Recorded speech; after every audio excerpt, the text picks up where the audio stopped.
This is the 5 Tech Things You Should Know About, episode number 67 for December 3rd, 2010. Brought to you by moseycom.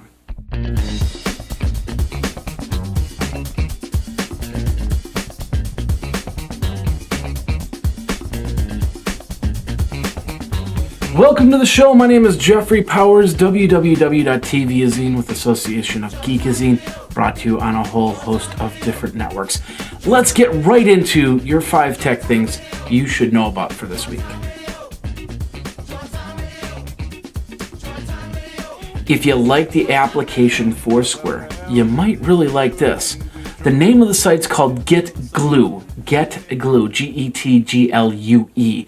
And the whole idea is it lets you tag, lets you tell people what you're watching, what you're reading, what you're listening to, what you're doing out on the internet. If you're sitting down in front of your TV and you're watching, let's say, Detroit 187 or Glee or Grey's Anatomy or any of these other shows, you can actually tag that into the show, saying, hey, I'm watching Glee. You can then in turn get stickers for watching certain shows multiple times or, first times.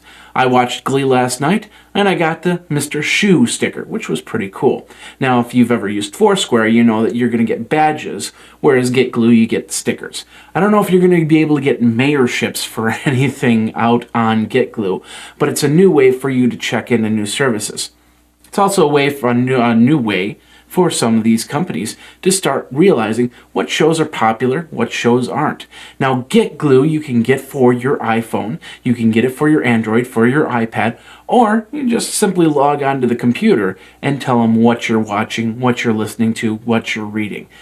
This is a very interesting app and a new way to collect a whole bunch of data to find out what's popular and what's not. So it's pretty interesting. And, there is a way for you to get the 5 tech things you should know about and say, hey, I'm actually watching that. So go for that, and I'll give them this sticker. Of course, any Geekazine property, you can do that too. And I'll create a sticker for that, and we'll give that to you as a special gift from me to you.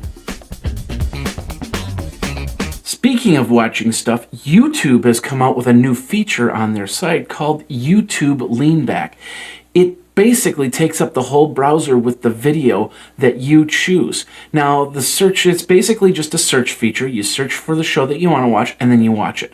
There's no social networking around. There's no text or anything like that. You don't have to hit a button to make it full screen.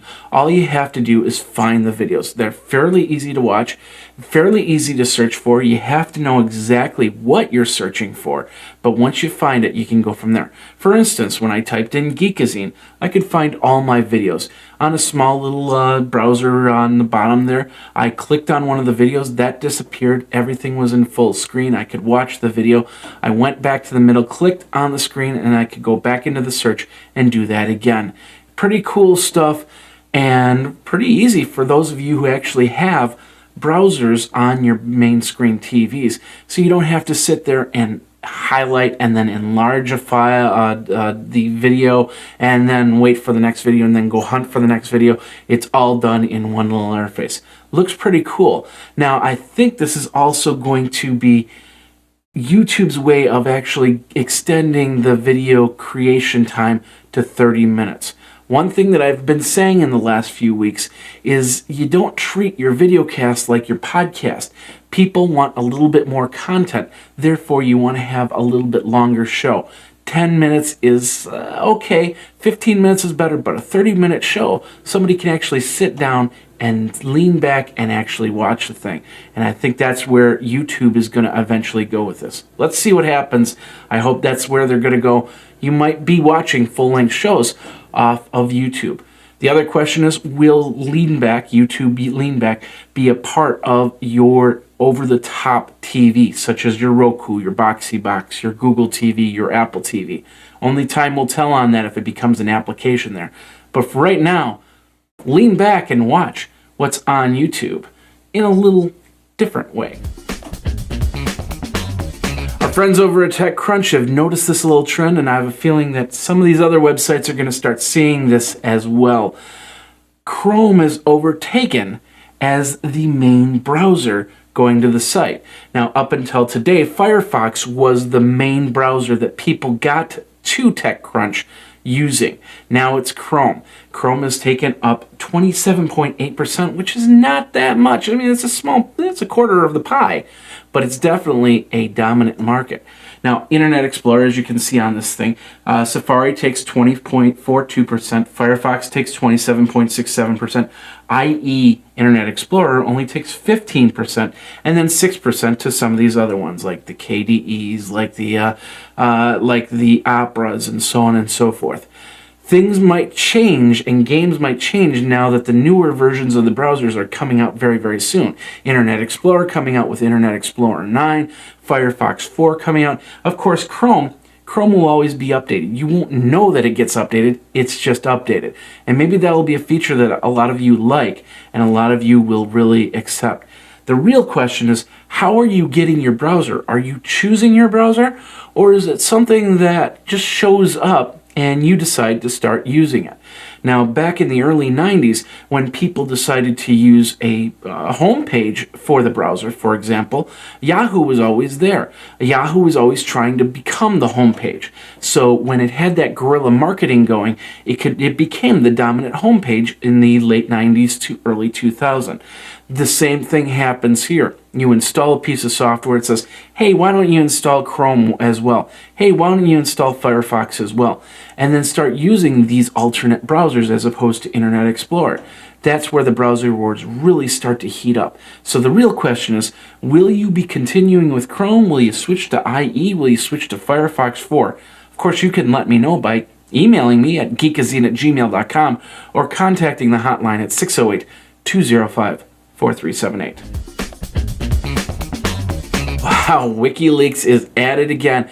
We've been through this before. We know what's going on here. WikiLeaks puts up some documents. Somebody doesn't like it. They get their undies in a bundy. They start doing things, and then things go down, and then WikiLeaks has to change around and go up, and so on and so forth.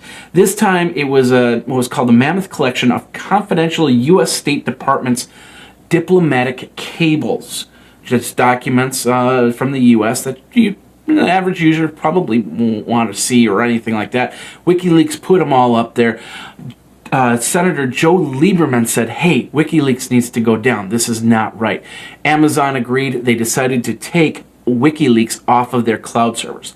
WikiLeaks in return said, well, hey, we'll just go to some other server, which they did. They found a server in Sweden, and they're back up and running. So you can check out all these cables over at wikileaks.org without issue of browsing or anything like that. Now, people have been trying to take them down via denied service attacks, or DDoSs, which is temporary, and it could be long-term, but right now, they're still up. That's the bottom line. You keep throwing stuff at them, they can still be up.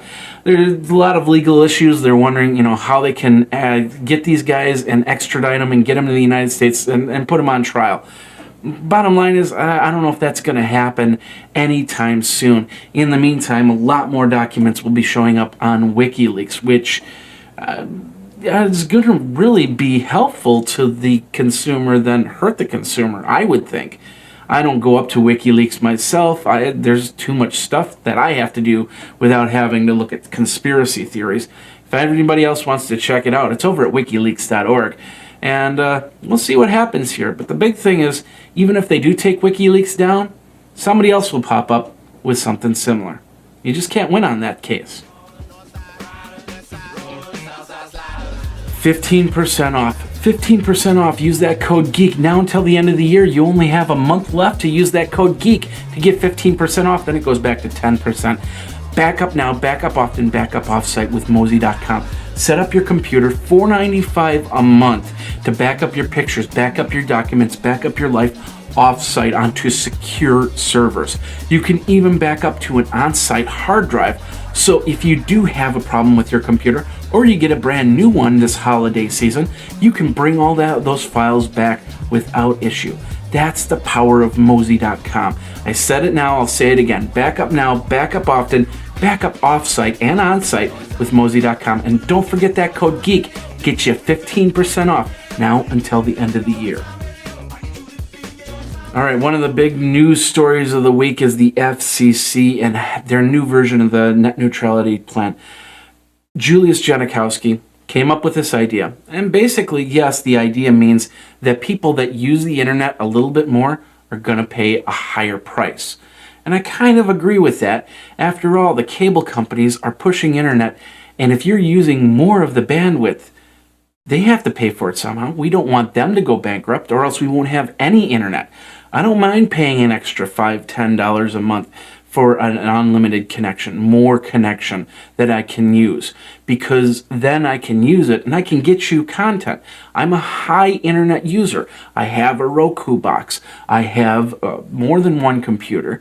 I push internet content to you guys, including my video stream. So I don't mind paying an extra bit for a higher, better internet pipe. You better give me a better internet pipe, though, is if I'm using all this content. Once again, I don't want my cable company to go bankrupt. I don't want them to raise their price, but then again, I want to have a structured price. I know I'm paying $100 a month for my internet, not $50 a month, and then if I go over an extra $2 or $3 every gigabyte, because that could get into some dangerous waters, and I could have a $3,000 bill one month, and that just doesn't make sense to me either. So I don't know if this plan is really up for what we really want. They're going to vote for it on December 21st, and I hope that they really consider what they're planning, what their ideas are for this new version of net neutrality. Now, even Janikowski made concession to the fact that it's not going to be as neutral as such the telephone connections plans, where he wanted to reclassify the internet as a regulated communication. I think that the internet should be regulated as an internet communication so we can get it out to everybody. Internet for everybody, that was the key back then, 2-3 years ago when we started talking about net neutrality, and it still holds true today. You can't give everybody internet and then just say, hey, we can't give everybody internet all the time. It just doesn't work. Net neutrality still has to be figured out. We're a long way. I don't think this bill is the answer. We'll find out on December 21st if that's what they decide and if we're going to have to stick with it. We'll see what happens.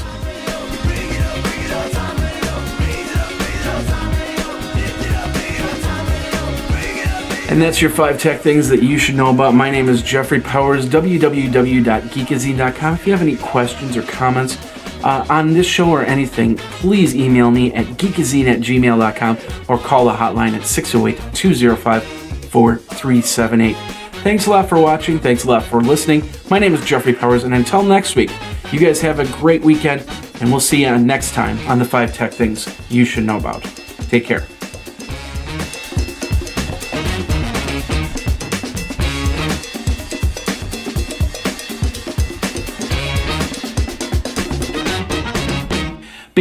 Amazing, whatever.